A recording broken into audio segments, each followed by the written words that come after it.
C'est très très difficile de subventionner l'essence. Quand on pense à la COP26, à l'enjeu environnemental, c'est pas le sens de l'histoire. Et finalement, les solutions sont des solutions plus moyen-long terme, et ça va être des solutions, par exemple, de covoiturage ou autre, en tout cas de partage des actifs pour réduire le coût et pour réduire la consommation de carburant, d'essence et le coût de la voiture. Les gens voient leur vie, leur mobilité différemment, les nouvelles générations pour travailler différemment, pas que pour l'argent ou pas que pour un statut.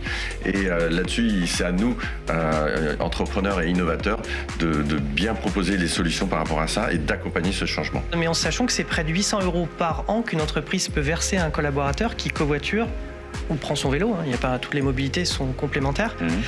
Ces leviers sont essentiels mais non obligatoires. Après, l'enjeu, c'est pas non plus de tout demander aux entreprises, il y a les pouvoirs publics derrière qui peuvent aider. C'est vraiment un écosystème de la voiture partagée qu'il faut construire.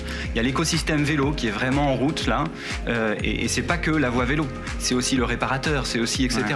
Et bien sur le covoiturage, c'est pareil, donc il faut des infrastructures pour se rencontrer, les arrêts de covoiturage, on les a, des aires de covoiturage, des voies réservées, tous ces incitatifs. Dans l'économie du partage, que ce soit du Blablacar ou du Airbnb ou d'autres services comme ça entre particuliers, il faut établir une relation de confiance aussi entre les particuliers. Il faut une masse d'utilisateurs suffisamment large pour qu'il y ait des équipages. Typiquement, nous on voit des équipages de 10-20 personnes qui se forment, qui sont des équipages virtuels, mais qui permet en fait des fois de partir avec une personne, de revenir avec une autre.